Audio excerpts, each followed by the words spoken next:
14, 14. Tayo po ay nasa 1-4 ko na.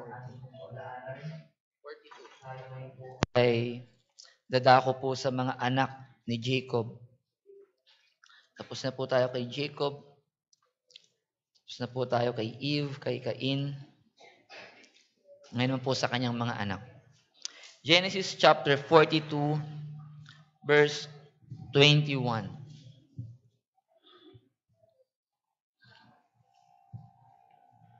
Nandiyan na po. Amen. Purihin po ang Panginoon. Verse 21, and they said one to another, we are verily guilty concerning our brother, in that we saw the anguish of his soul when he besought us, and we would not hear, therefore is this distress come upon us. Sabi po ng Tagalog, verse 21, at sila'y nagsabi-sabihan, katotohanan tayo'y salarin tungkol sa ating kapatid, kapagkat nakita natin ang kahapisan ng kanyang kaluluwa, nang namamanhik sa atin, at hindi natin siya dininig, kaya't dumarating sa atin ang kahapisang ito. Tayo po ay manalangin. Ama namin pong Diyos na nasa langit, salamat po Panginoon sa pagkakataong ito, na muli po kami makapagbulay-bulay na inyo pong salita. Kami po ay lumalapit sa banal na Espiritu na siya pong tumulong sa inyo pong lingkod, Panginoon.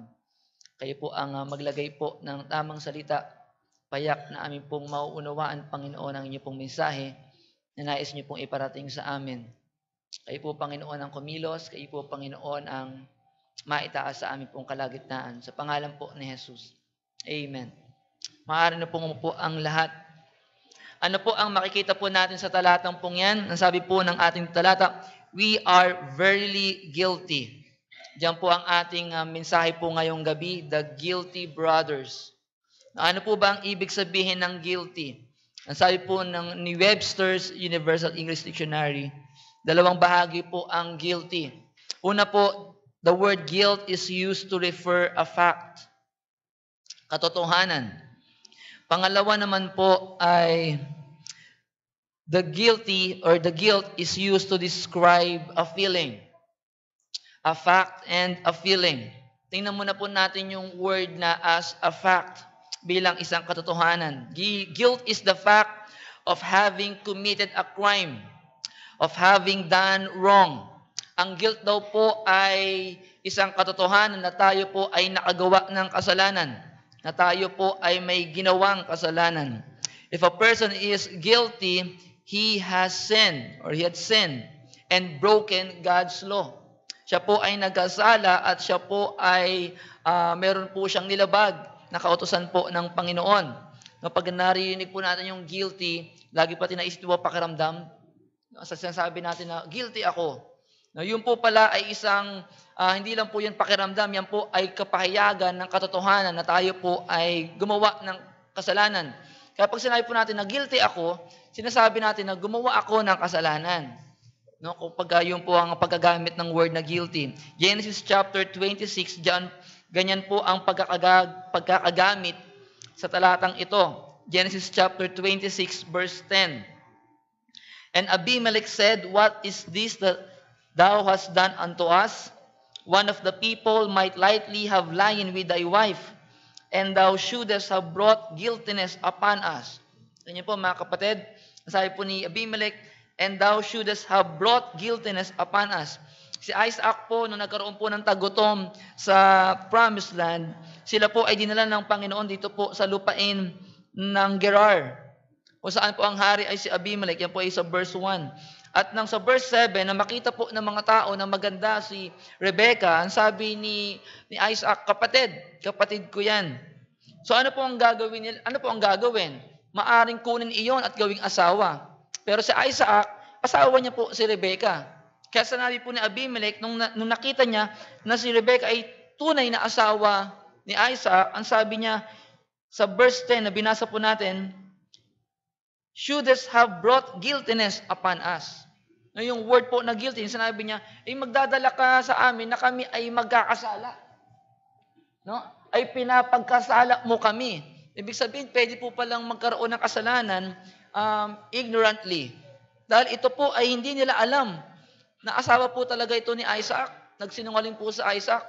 Pero magdadala siya na sila ay magkasala dahil po sa kanyang pagsisinungaling. Ang pagkakagamit po ng guilty rito ay isang kapahayagan ng katotohanan. Ano po ang magiging paglabag po ng kautusan, ng kasalanan?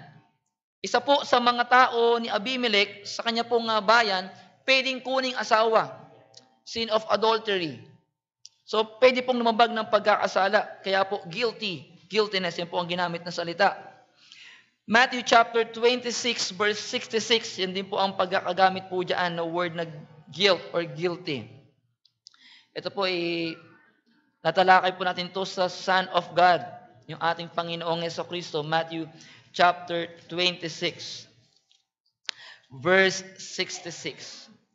Ano po ang sabi po ng mga tao? What think ye? They answered and said, He is guilty of death. Ang Panginoon daw po ay guilty. Siya po ay mayroong nilabag na kautusan. Siya po ay gumawa ng kasalanan. Ano po ang allegation po nila sa ating Panginoon? Makikita po natin yan sa verse 63.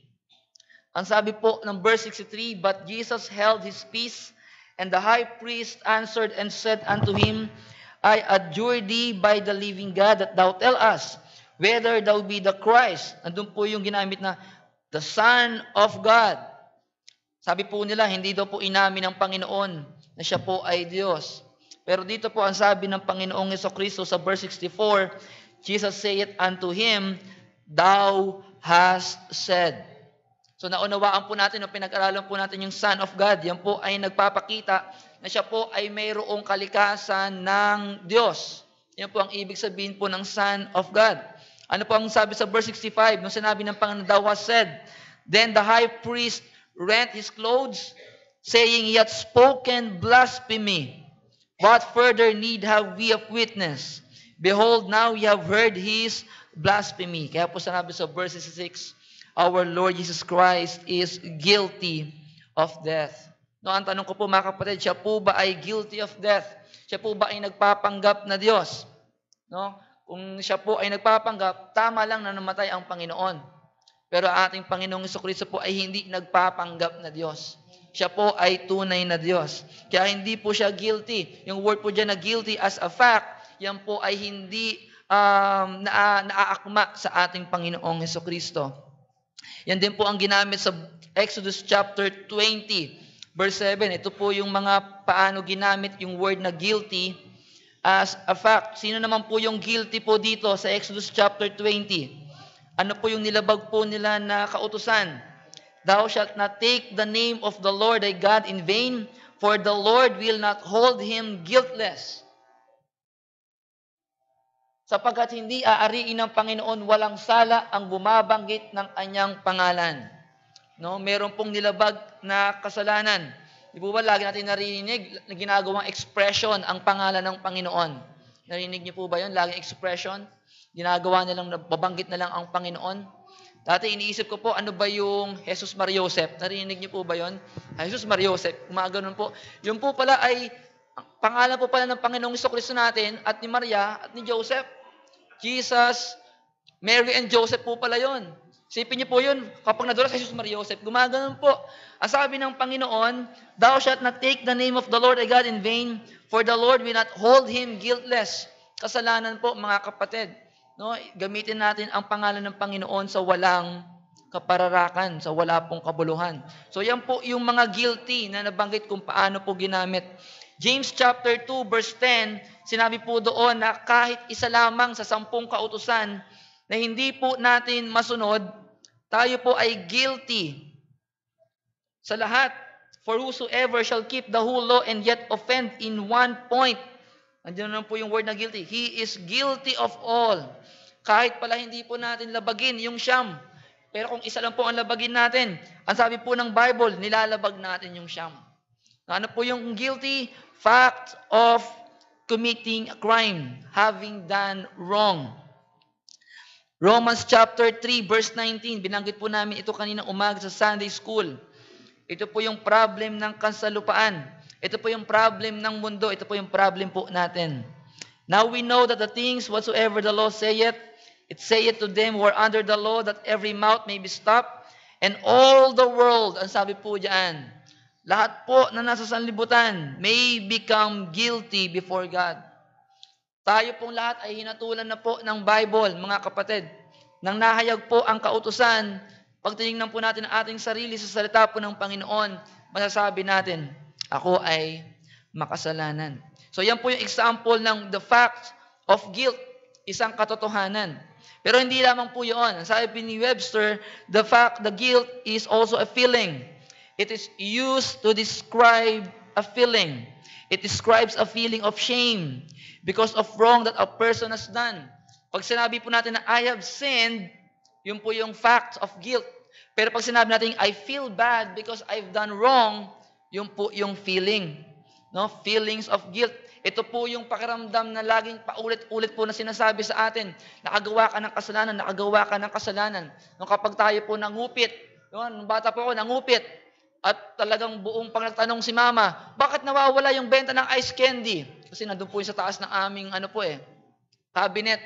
May ko pong kupitan po yun ng bata ako Kinukupitan ko po. Alam nyo, talagang nanginginig ka. At nung hindi ka na umamin, talagang buong magdamag, iniisip mo na, ako yung kumuha ng 5 piso, pinambili ko nung Talagang kinokondemn ka ng conscience. You are guilty, you are guilty. You have sinned, you have done wrong. Yun po yung feelings po ng guilty. Marami po tayong makikita po mga tao po na sa panlabas, parang okay lang. Masaya, maayos. Pero po sa loob, makikita natin na sila po pala ay may dalahing mabigat. They are guilty. Merong guilt. Nais nilang takbuhan yung mga nakalipas po nila na buhay. Pero patuloy po silang hinahabol. Hindi po nila matanggap na sila ay pinatawadan ng Panginoon.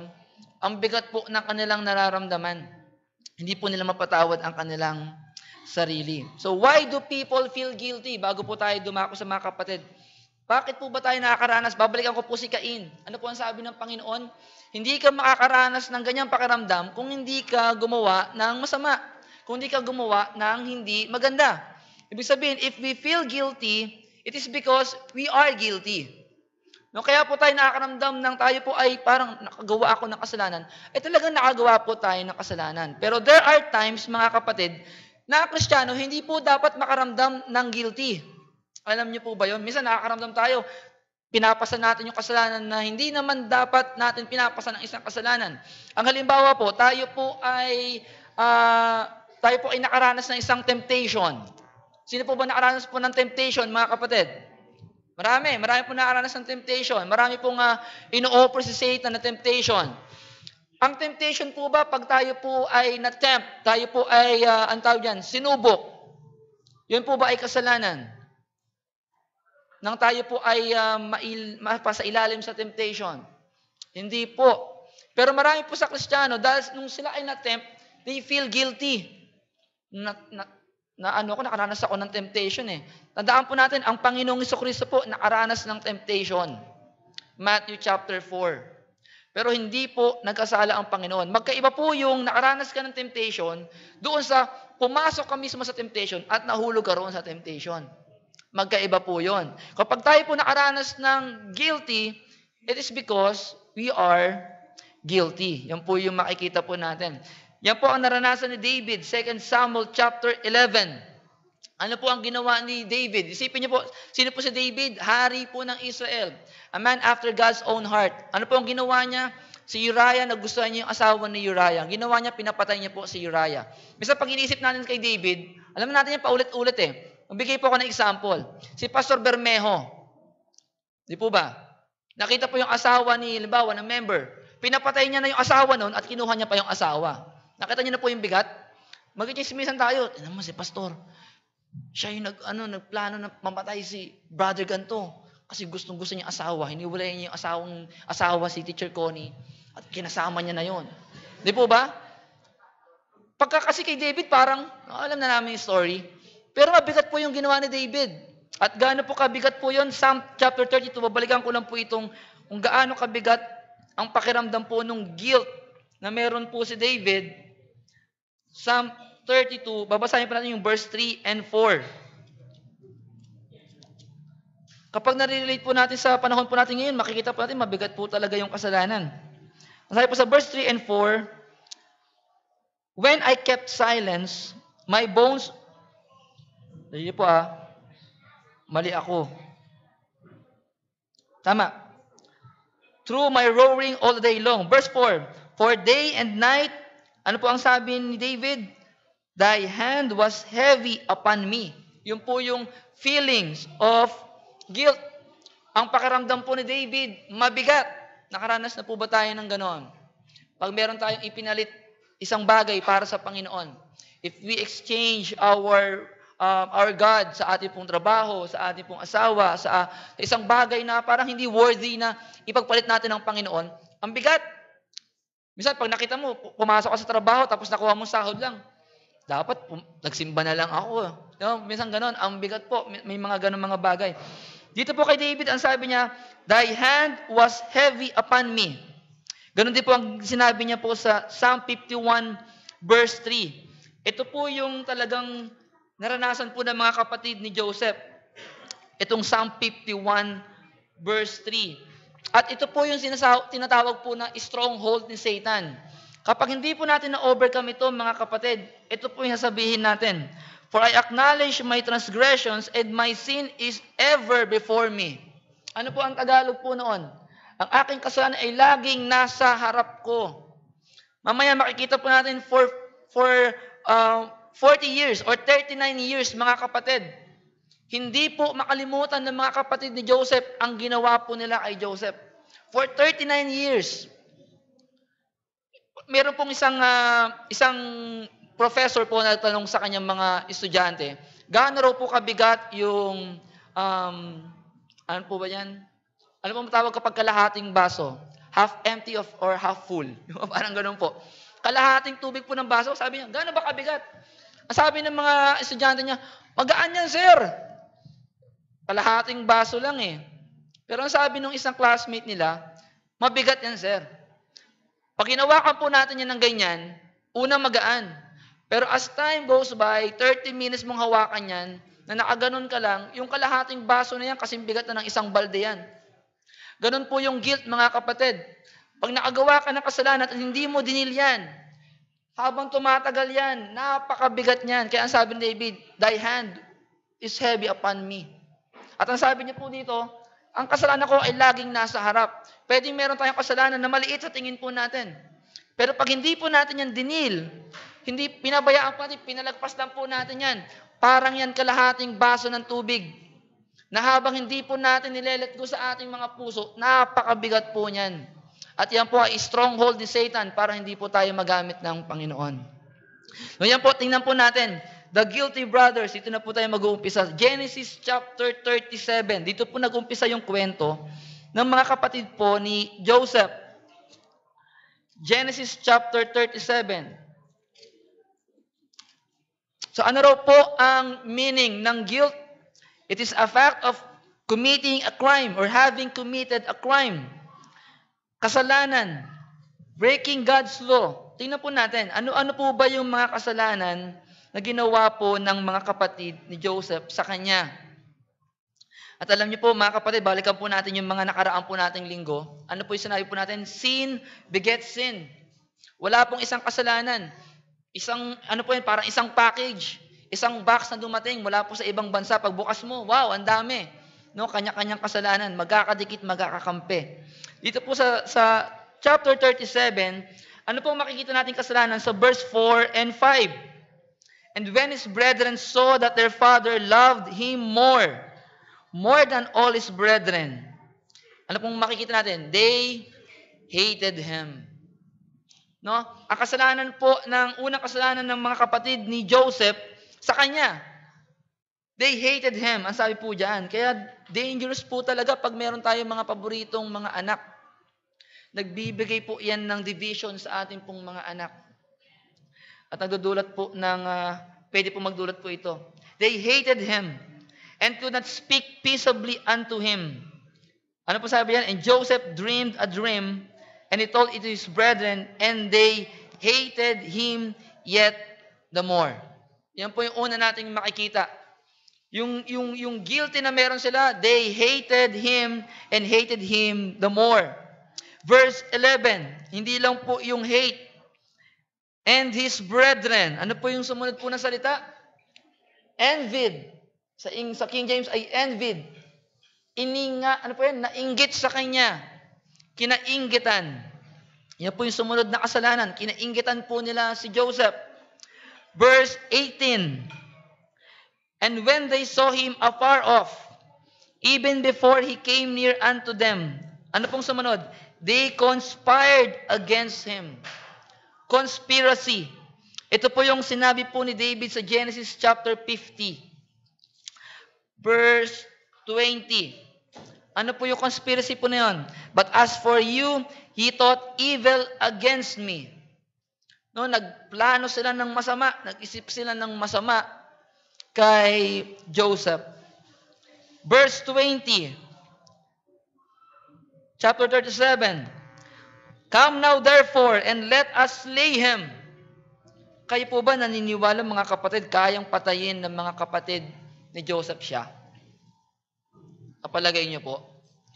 Alam niyo po, yung mga kapatid po ni Joseph, pumatay na po sila ng ilang kalalakihan ng niray po si Dina. Yan po ay makikita natin sa Genesis chapter 34, verse 25 and 26. And it came to pass on the third day when they were sore, the two sons of Jacob's, Simeon and Levi, Dinah's brethren, took each man his sword and came upon the city boldly and slew all the males.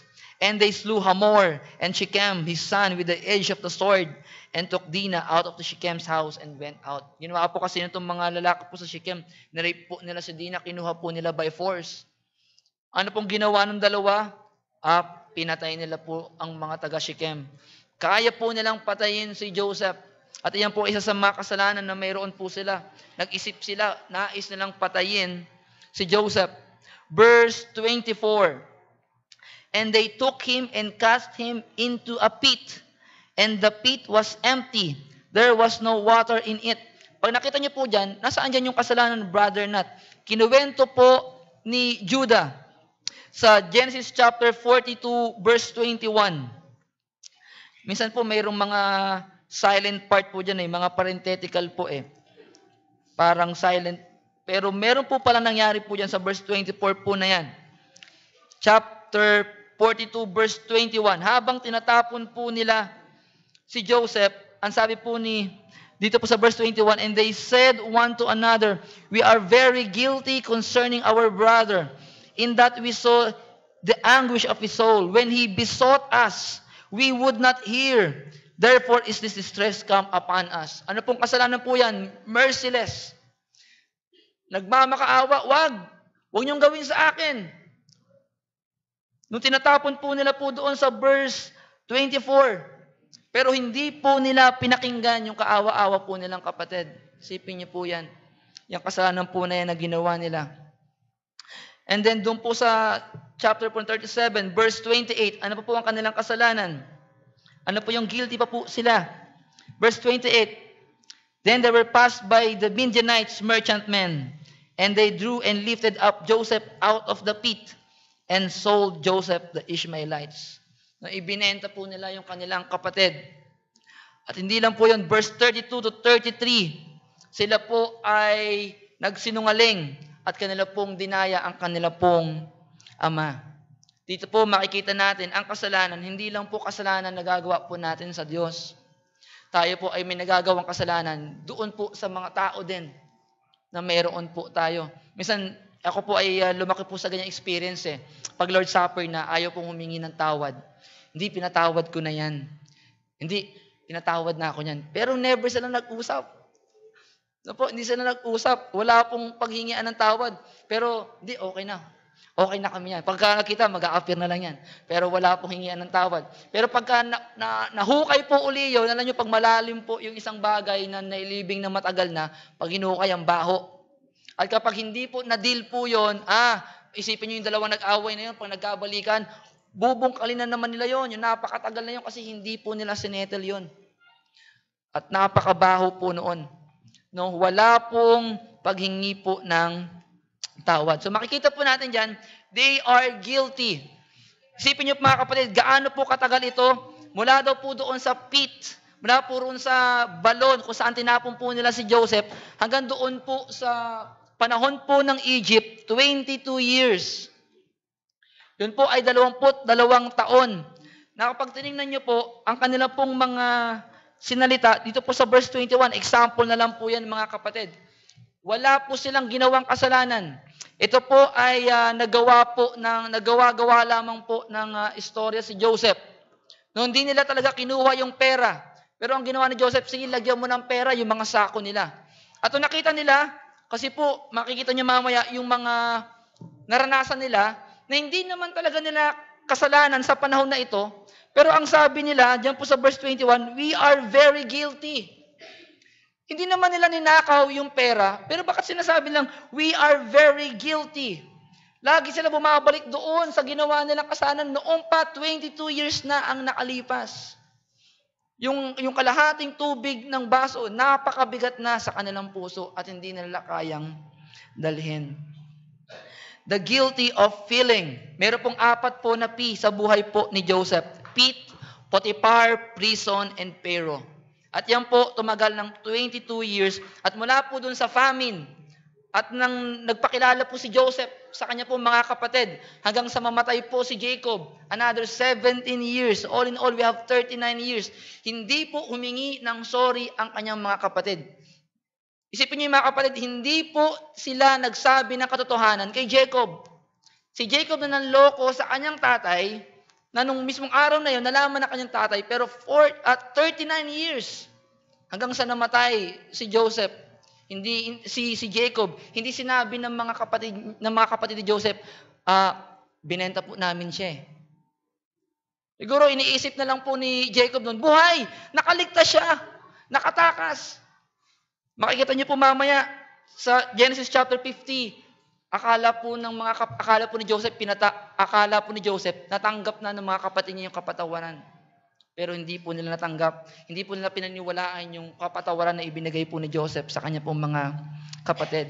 So tingnan po natin ito, yung istorya po ng 10 kapatid ni Joseph.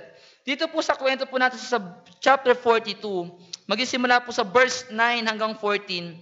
Ang una pong naranasan po nila, they were accused by Joseph. Nakita po ni Joseph ang kanya po mga kapatid, kilala niya sila. Ang sabi po doon, they knew him. At pagdating po nila, ang sabi po ni Joseph, you are spies. Meron po kagad sila ay inakusahan. Verse 9, 12, and 14. Pangalawa po sa verse 15 to 16, ang sabi nila, hindi kami spy. Ang sabi ni Joseph, sige, kung hindi kayo spy, binigyan po sila ng test. Meron ba kayong bunsong kapatid? Alam ni Joseph, kapatid niya yun. 2 lang silang kapatid kay Raquel eh. Si Benjamin. Alam niyo po, sa tuwing binabanggit si Benjamin, lagi po sinasabi ng 10 kapatid, basahin niyo po carefully. Wag. Kasi patay na yung isa eh. Pag dinala pa namin yan, wag. Yung bigat, nung guilt, nandoon. They were tested. Hindi lang po sila na-accused, they were tested. At sa verse 17 to 19, nakulong sila. Nang hindi po sila gumagawa ng kasalanan. Pero ang sabi po nila, we are guilty. 20 years na po ang nakalilipas nung time po na yan. Akala po siguro nila, siguro talagang patay na si Joseph. Siguro wala na yon. Tapos na, nakalipas na, pwede na tayo mag-move on. Pero nung gumagawa ang Panginoon sa buhay nila, bumabalik at bumabalik. Pansin niyo po mga kapatid, hindi sila nagnakaw ng pera, pero bumabalik at bumabalik. Gumagawa sila ng sarili nilang multo. Wala naman. Nung napakahirap po, nung tinatawag po na guilt. Ang ginawa po dito, ang sabi po ni Joseph, verse 18. And Joseph said unto them the third day, this do and live, for I fear God. Pinalaya niya din. May naiwan lang po na isa. O sige, umuwi na kayo, magdala kayo ng mga pagkain. Yan. At yun nga po, nilagay niya po ng pera, yung mga sako po nila. At pagkatapos po nun, nagtagutom na naman. Kailangan nilang bumalik. Bumalik po yung kanyang pong mga kapatid. Genesis chapter 44. Tatalo na po tayo sa 44. Bumalik po yung kanyang mga kapatid. At sa kanila pong pagbabalik, kasama na po nila si Benjamin. Ano po ang kwento? Yung cup ni Joseph nasa sako ni Benjamin. Genesis chapter 44, verse 11 to 13. Then they speedily took down every man his sack to the ground and opened every man his sack and searched and began at the eldest and left at the youngest, and the cup was found in Benjamin's sack. Tanong ko po mga kapatid, ninakaw po ba ito ni Benjamin? Ito po ba ininakaw ng kanyang mga kapatid at nilagay sa sako po ni Benjamin? Pero tingnan niyo po ang sinabi sa verse 16. And Judah said, What shall we say unto my Lord? What shall we speak? Or how shall we clear ourselves? God hath found out the iniquity of thy servants. Grabe po talaga. Napakabigat na. Ang una po natin makikita po rito, yung guilt, yung intensity po niyan, lumalago, bumibigat. Hindi naman nila ninakaw yun. Pero ang sabi ni Judah, God hath found out the iniquity of thy servants. Ano po ito makikita natin? Yung strongholds ni Satan, nasa sa kanila. Sino po ang makapaglilingkod po dito sa Panginoon with a free spirit kung sa likod natin merong humihila? At sa tuwing tapos na tayo, matagal nang lumipas, pero pag mayroong nangyayaring negatibo sa buhay natin, karma, sabihin po natin. Pero matagal nang pinatawad tayo ng Panginoon. Hindi po, hindi po nila maalis po sa kanilang buhay. God hath found out the iniquity of thy servants. Behold, we are my Lord's servant, both we and he, also with whom the cup is found. Sabi ni Judah, ako na lang. Kasi ang sabi ko sa tatay ko, ibabalik namin siyang buhay, kung hindi, papatayin niya yung dalawa kong anak. Nakita niyo po yung guilt. Bakit ganun po nila kamahal si Benjamin? Alam nila, sila po ang may kasalanan kung bakit po nawala o sa tingin po ni Jacob ay namatay si Joseph. It is 39 years and still andun po ang kasalanan. Andun po yung guilt. Genesis chapter 45. Malapit na po tayo sa chapter 50, verse 1 to 15. Ito po yung act, pag binasa niyo po yung chapter na yan, diyan po nagpakilala po si Joseph. Alam niyo po kung anong ginawa po ni Joseph.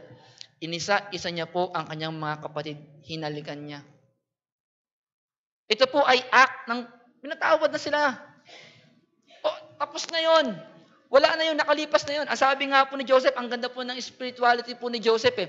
Alam niyo kung bakit hinayaan ng Panginoon na ako ay inyo pong pag-isipan ng masama? Ang sabi sa chapter 50, binasa po natin kanina, niloob yan ng Panginoon upang dalhin ako dito at para ma-preserve tayo. Ma-preserve kayo. Yun po yung binasa po natin. Kahit may mga evil things, kaya pa rin ilabas ng Panginoon yung kanyang purpose out from evil things. Yan po ay instrumento lang, hindi mapipigilan ng anumang kasamaan ang purpose po ng Panginoon sa atin. At yun po ang napakaganda po sa ating Panginoon. We have a sovereign God, makapangyarihan Diyos. Totoo bang ito ay natanggap ng mga kapatid po ni Joseph, yung kapatawaran na ito? Hindi po. Kahit na nagpakita si Joseph, umiyak. Dito po, ilang beses umiyak si Joseph. Hinalikan, niyakap po ang kanyang mga kapatid. Tingnan niyo po ang pagtingin dyan ng kanyang pong mga kapatid.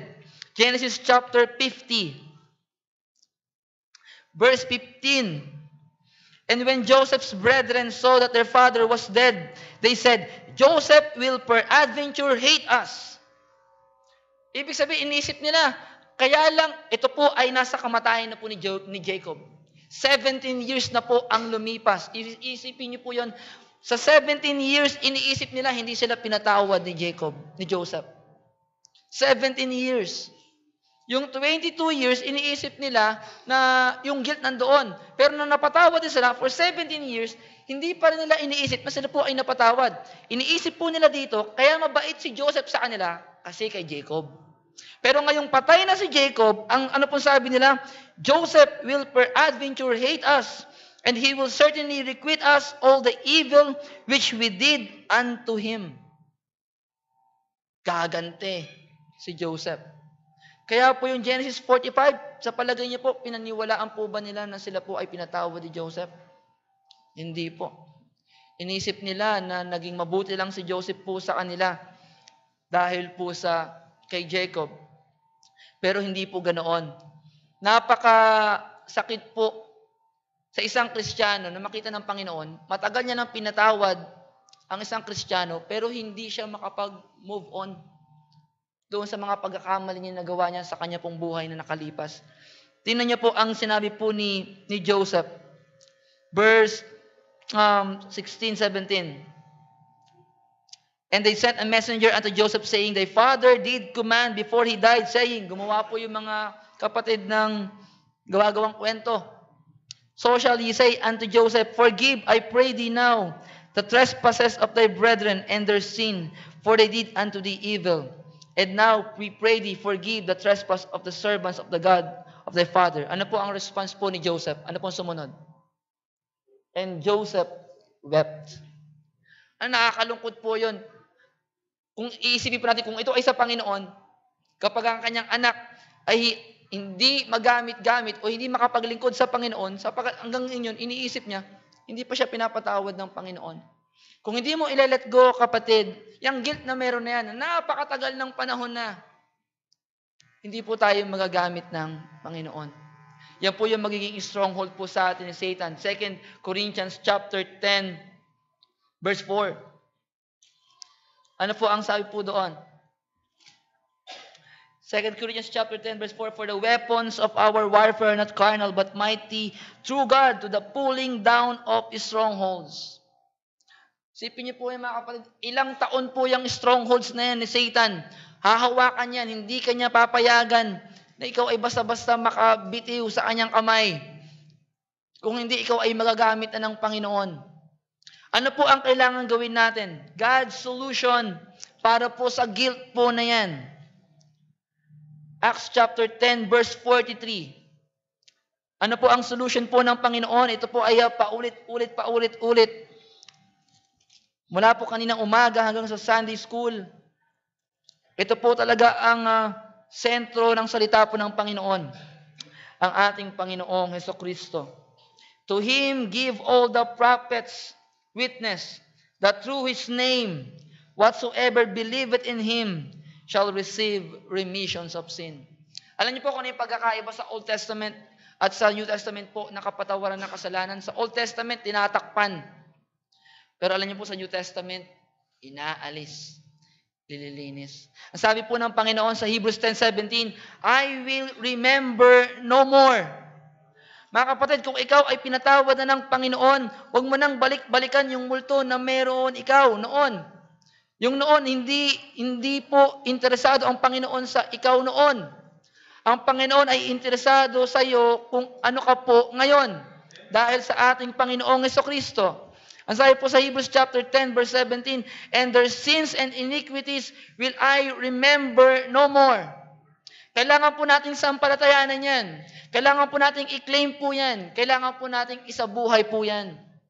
Paniwalaan po natin. Sapagkat kapag hindi po natin yan, pag makikita natin yung mga bunga po ng ating kasalanan, alam niyo po yung bunga ng kasalanan, meron pong permanent po yan eh. At kapag sa tuwing nakikita po natin, yun yung bunga ng ating kasalanan at nagiging ghost sa atin, pwede po natin sabihin, lagi po natin inisip, hindi ako pinatawad ng Panginoon. Pero hindi po, tayo po ay pinatawad na ng Panginoon. Kahit makita po natin yung mga bunga po ng ating pagkakasala. Naalala ko po, meron pong isang pastor na nagkaroon po ng anak sa kanyang pong pinsan. At meron po siyang anak po doon. Pero ngayon po, siya po ay napakahusay na ng pastor. Dahil po sa Panginoong Hesukristo, there is always a beginning. Pwede pong magpasimulang muli po sa Panginoon. Ano po ang kailangan lamang po natin gawin? Luke chapter 18, verse 13. Ito po yung dapat na ginawa ng mga kapatid po ni Joseph.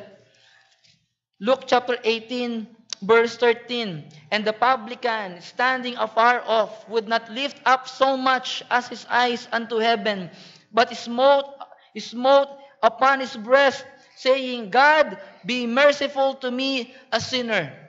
Kailangan po merong acknowledgement ng kasalanan. Hindi po pwede yung, alam na ni Lord yun. Diba, pag nagkasala ako kay Sister Mayan, alam na ni Sister Mayan yun, mag-Lord Supper na kami. Hindi po ganon. We should acknowledge our sin. We should acknowledge our sin before the presence of the Lord, and we should acknowledge our sin doon po sa ating kapatid kung saan po natin ginawa o nagawa ang kasalanan. Kapag hindi po natin in-acknowledge po ang ating kasalanan, dito po ako magtatapos sa Psalm chapter 51. Yung guilt po, ano po ba ang ipagkakait po sa atin ng guilt? Ito po ay paghingi ng tawad po ni David. At may ilan po mga bagay siyang binanggit na kanya po makakamtan kung siya po ay hihingi ng tawad. If he will deal the guilt, mga kapatid, ito po yung mga bagay na makikita po natin. Sa verse 3, makita po natin na in-acknowledge po ni David ang kanya pong kasalanan. For I acknowledge my transgressions. Ang sabi po dyan, my sin is ever before me.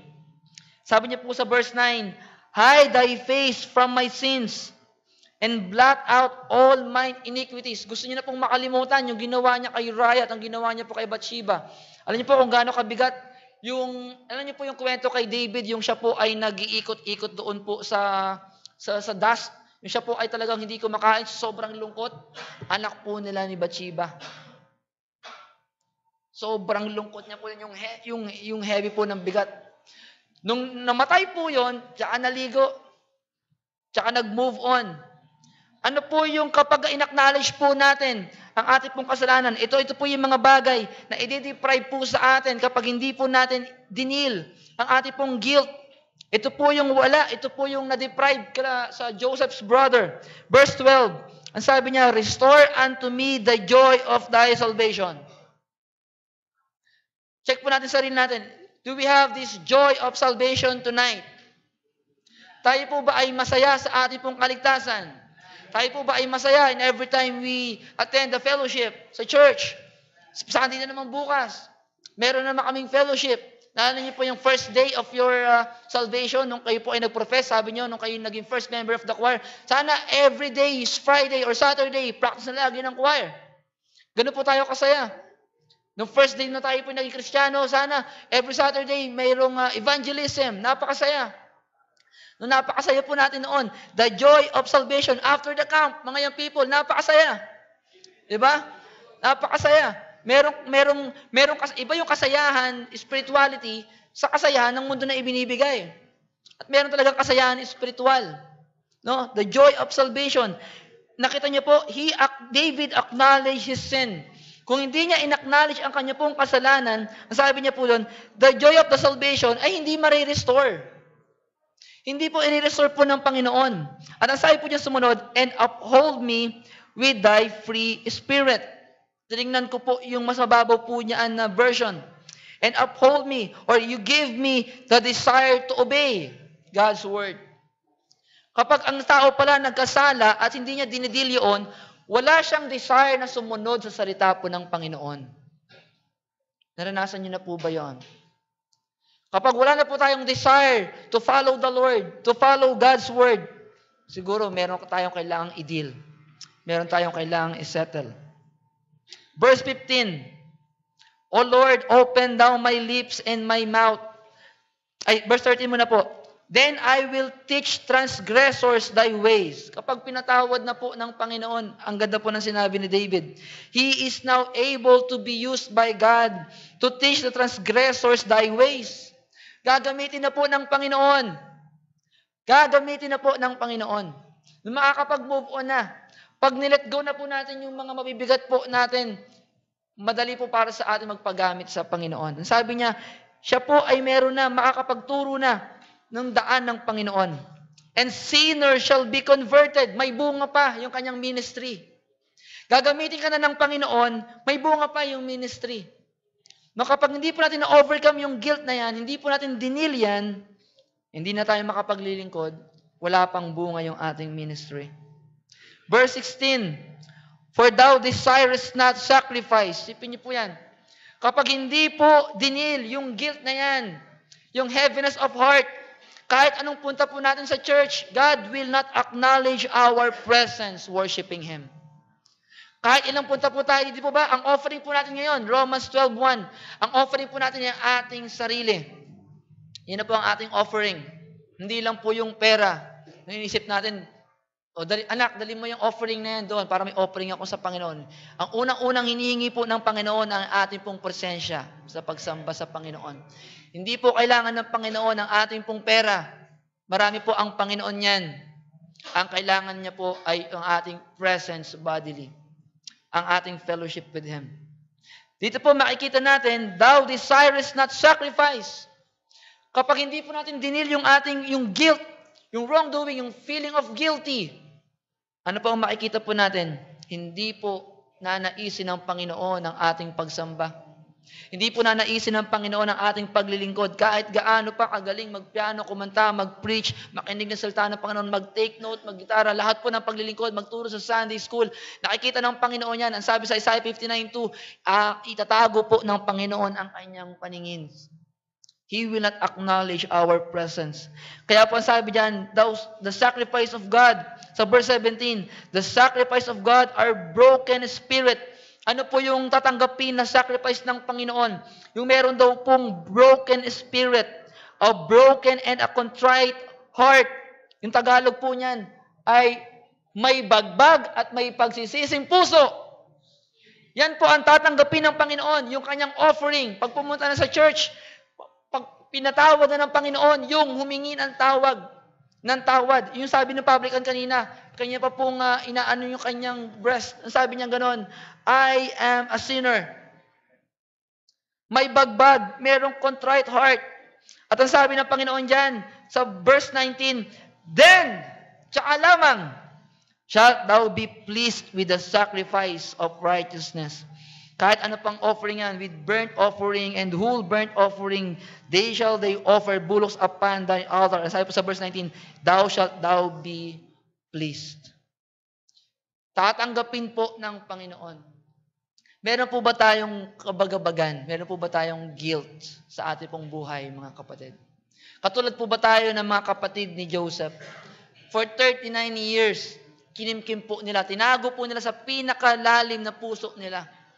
At sa tuwing may mangyayaring negatibo sa kanila, ang sinasabi nila, ito ay parusa sa akin ng Panginoon. Ito ay parusa sa akin ng Panginoon. Kapatid, tapusin mo na yun. Tapusin mo na yung matagal na panahon na ikaw ay mabigat ang kalooban, bagbag, at hindi ka makamove on sa buhay mo. Kapag tayo ay humingi ng tawad sa Panginoon, He is faithful and just to forgive our sins. At ang sabi po ni David, we are able to teach the transgressors God's way, and they will be converted. Makapaglilingkod po tayo. Yung Psalm 51, ang dami pong mga verse dyan. Joy, praises, nakamove on na po si David. Let us move on. Kung tayo po ay pinatawad na ng Panginoon, let us believe it, deal with it, claim it, and live with it. Tayo po ay tumayo, tayo po ay magpasalamat sa Panginoon ngayong gabi. Tayo po ay manalangin. Panginoon, marami pong salamat sa inyo pong mensahe. Napakahirap po, Panginoon, na i-let go yung mga burdens, heaviness po na aming pong puso. Katulad po, Panginoon, ng mga kapatid ni Joseph. Hindi po nila mapaniwalaan na sila po ay napatawad na. Napakatagal po na panahon yung kabigatan na daladalahin po nila. Panginoon, daladalangin po namin ang bawat isa po sa aming church. Kung meron pong kabigatan, mga pagkukulang sa pamilya, na dahil po sa kakulangan ay nagdulot po sa mga anak, asawa, kapatid, tatay ng kapahamakan, hindi po nila mapatawad ang kanilang sarili. Panginoon, alisin niyo po sa kanila yung guilt na ito. Kung sila po ay humingi na po ng tawad at patuloy nila nakikita yung bunga ng kanilang pagkakasala noon, Panginoon, ipakita niyo po sa kanila, they are forgiven. Sabi niyo po, their iniquities and sins, you will remember no more. Tulungan niyo po kami na wag na pong matakot sa amin pong nakaraan. At bigyan niyo po kami, Panginoon, ang sabi ni David, restore unto us the joy of salvation. And we are able to teach the transgressors thy ways and them to be converted. Na makapaglilingkod na may pagpupuri at na meron pong galak na puso. Nadalain ko po ang aming pong mga kapatiran na meron pong karamdaman. Panginoon, kayo po ang magpagaling po sa kanila. Mga kapatid po namin na nasa bahid po ngayon ng kalungkutan dahil po sa na mga namatay po na mahal sa buhay. Kayo po ang mag-comfort sa kanila, Panginoon. Dalangin po namin ang inyo po mga salita na patuloy po namin itong sampalatayanan, patuloy po namin itong i-claim, patuloy po namin itong makita po sa aming buhay. Tunay nga po na kayo po ay gracious, kayo po ay merciful, you are faithful to forgive our sins, and the sins we will remember no more. Pinupuri namin kayo, Panginoon, at pinasasalamatan kayo sa gabing ito, sa pangalan po na Jesus, ito po ang aming samot dalangin. Amen.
Dako po tayo sa ating pong offering. Tayo po ay manalangin. Panginoon, salamat po sa mga opportunity, sa mga inyo pong ipinagkaloob sa amin na kami po ay makabahagi sa inyo pong ministry. Basbasan niyo po at pagpalain, Panginoon, ang mga kamay na mag-offering po, Panginoon. Kayo po ang magbalik nito sa kanila ng siksik at liglig. Patuloy niyo po silang pagpalain, ang kanila pong pamilya, ang kanila pong kabuhayan, ang kanila pong mga negosyo, ang kanila pong mga anak. Patuloy niyo po silang gamitin, Panginoon, sa ministry. Ito po ay napakalaking bagay, Panginoon, to reach out more souls sa mga mission churches, Panginoon. Dalangin po namin na ito po ay magkaroon po ng kagalakan sa pagbibigay, sapagkat iniibig niyo po ang sino man na nagbibigay ng mayroon pong galak na puso. Pinupuri namin kayo at pinasalamatan, Panginoon, sa inyong kabutihan sa amin, sa pangalan po na Jesus. Amen.